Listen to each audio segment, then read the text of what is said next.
नमस्कार, जय हिंद दोस्तों। मैं आपका दोस्त शुभम गिरी आप सभी लोगों का हार्दिक स्वागत करता हूं अपने YouTube channel study with Shubham Giri में। दोस्तों, आज मैं बीपीएससी की सारी अपडेट्स लेकर के हाजिर हूं आपके समक्ष।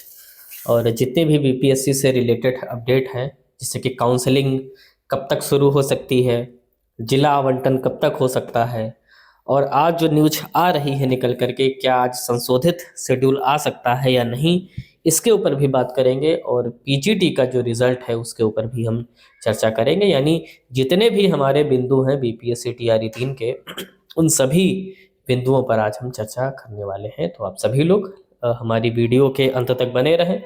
सबसे पहले मैं अपना परिचय देना चाहूँगा। मैं शुभम गिरी, बीपीएससी टीआरई 2 सिलेक्टेड। आप लोग टीआरई 3 में सिलेक्ट हुए हैं, मैं टीआरई 2 में सिलेक्टेड हूँ। 1 वर्ष हो गया है लगभग। आज कल ही में ही हम लोग का भी रिजल्ट आया था और ट्रेनिंग शुरू हो गई थी दिसंबर के महीने में।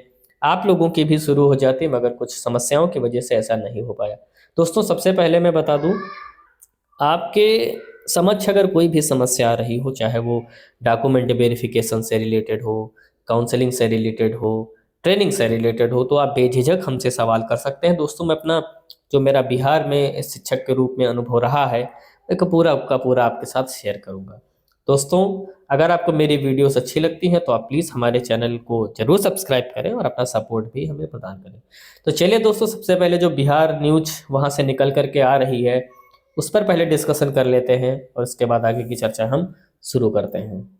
चलिए दोस्तों, पहले जो बिहार स्पेशल यानी जो बिहार से न्यूज आती है वहाँ के न्यूज चैनलों के माध्यम से उस पर थोड़ी सी चर्चा हम कर लेते हैं।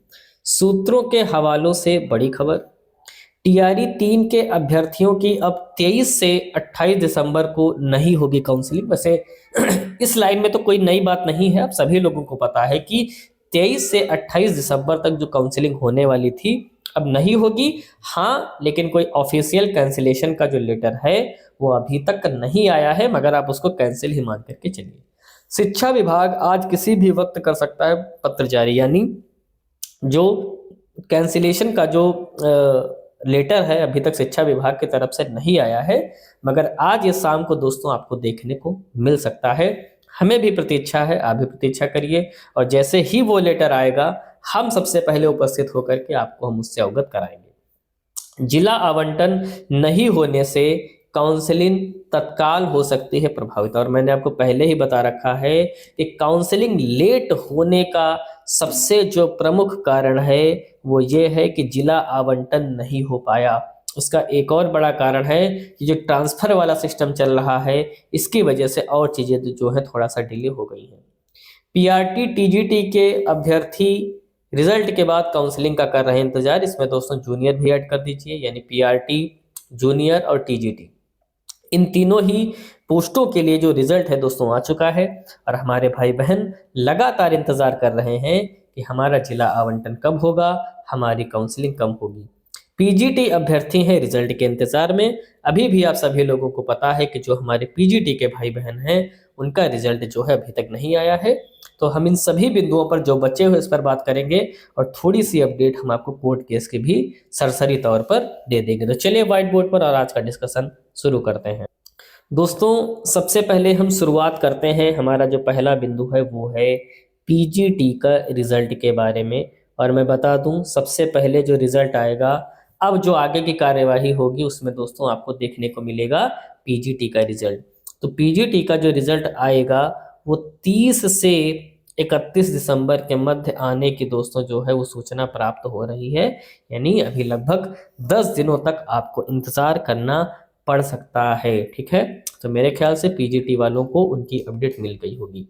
दूसरी बात आते हैं काउंसलिंग की। तो सबसे पहले मैं बता दूं, अभी काउंसलिंग जो आपका शेड्यूल 23 से 28 था, इसके कैंसिल होने का ही अभी नोटिस नहीं आया है, और ये नोटिस आज आपको देखने को मिल सकता है। ठीक है, तो अब सवाल ये बनता है कि अगर नोटिस आता है तो क्या हमें नोटिस ये भी देखने को मिल सकता है, यानी क्या नया शेड्यूल मिल सकता है।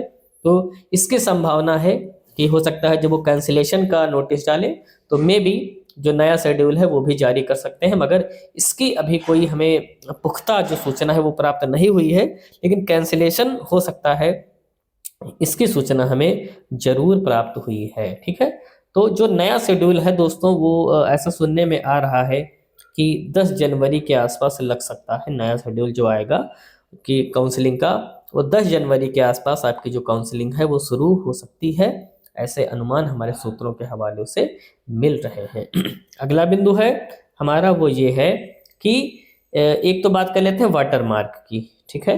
पहले वाटर मार्क की बात कर लेते हैं। आप सभी लोगों को पता है कि हम लोगों ने जो डॉक्यूमेंट्स अपलोड किए थे वेबसाइट पर, ठीक है, फिर वाटर मार्क के साथ हमें वही डॉक्यूमेंट्स के 3 सेट तैयार करने होते हैं, जिसमें से 2 सेट हमारे काउंसलिंग में ही जमा हो जाते हैं और 1 सेट हमारे पास रखना होता है, ठीक है।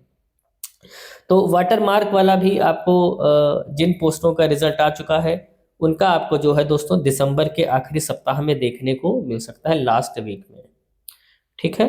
हाँ, जिनका रिजल्ट आ चुका है उनका पहले भी हो सकता है, जैसे पीआरटी है, टीजीटी है ना, और पीजीटी है। तो मान करके चलिए आखिरी हफ्ते तक आपको वाटर मार्क वाला जो डॉक्यूमेंट्स है वो देखने को मिल सकता है। तो वाटर मार्क भी आपके 2 सेट जमा होंगे, 3 सेट कराइएगा, ठीक है। अब बात कर लेते हैं जिला आवंटन की। दोस्तों अब जो जिला आवंटन होगा थोड़ा सा और लेट हो सकता है, क्योंकि ये जो ट्रांसफर पोस्टिंग का सिस्टम चल रहा है, जो ट्रांसफर पोस्टिंग का सिस्टम चल रहा है, अब ये जब कंप्लीट हो जाएगा उसके बाद ही जिला आवंटन हो पाएगा। क्योंकि भाई कहाँ कौन विषय का शिक्षक नहीं है, कहाँ है, क्या है, जब तक ये पूरी प्रक्रिया कंप्लीट नहीं हो जाएगी, पता चला कहीं पर एसएसटी का टीचर है और जो हमने जिला आवंटित किया, बाद में स्कूल आवंटित किया, वहाँ फिर एसएसटी का टीचर पहुँच गया। तो ऐसी बहुत सारी जो दिक्कतें हैं, अगर ट्रांसफ़र पोस्टिंग के पहले ही जिला आवंटित कर दिया गया तो ऐसा हो सकता है। इसलिए शिक्षा विभाग पूरी तरीके से मुस्तैद है और वो नहीं चाहता है कि जिला आवंटन पहले किया जाए। उसकी पूरी मंशा है कि पहले जो ये आपका ट्रांसफ़र और वाला सिस्टम चल रहा है ये पूरा कंप्लीट हो जाए, उसके बाद ही हम जिला आवंटन करें, ठीक है। तो ये दोस्तों जिला आवंटन की अपडेट है। तो जिला आवंटन भी आपको दोस्तों जनवरी के फर्स्ट वीक में ही देखने को मिलेगा, उसके पहले आपको नहीं मिलेगा, ठीक है। तो नए वर्ष का इंतजार करें, नए साल में ही अब जिला आवंटन देखने को मिलेगा, इसके पहले शायद ही कोई अपडेट देखने को मिले, ठीक है। चलिए ये बात हो गई। अब बात कर लेते हैं भाई NIOS वालों की। दोस्तों हम सभी लोग जानते हैं कि NIOS वाले घर बैठ करके अपना डीलेट वगैरह कर लेते हैं और इसकी जो अवधि होती है वो 18 माह होती है, यानी कि 1.5 साल की अवधि होती है। तो भाई ये लोग कह रहे हैं, लगभग 215 लोग हैं, कह रहे हैं कि हमें भी काउंसलिंग में मौका दिया जाए, जो पिटिशनर हैं, क्योंकि इनको वैध घोषित कर दिया है सुप्रीम कोर्ट ने। तो ये भी केस कर दिए हैं। तो हमारे जितने भी BPSC TRE 3 के भाई बहन हैं वो फालतू में टेंशन लेकर के बैठे हैं। और मैं कल से चिल्ला रहा हूँ कि दोस्तों आपको परेशान होने की ज़रूरत नहीं है, चिल करिए, सब अच्छा होगा। इस केस का जो असर है वो आपके ऊपर बिल्कुल भी नहीं पड़ेगा। इस केस का कोई असर हमारे सिलेक्टेड भाई बहनों पर नहीं पड़ने वाला है, इसलिए आप किसी भी प्रकार से परेशान मत हो। रिजल्ट आ चुका है, सब कुछ आ चुका है, काउंसलिंग होनी बाकी रह गई है। अब तक हो गई होती तो ये NIOS का कोई मैटर ही नहीं था, मगर अब क्या कर सकते हैं, है ना, चीज़ें हैं। अगली डेट भाई इनकी 21 जनवरी लगी हुई है और कुछ होना है नहीं, ठीक है, इसलिए घबराने की ज़रूरत आपको नहीं है।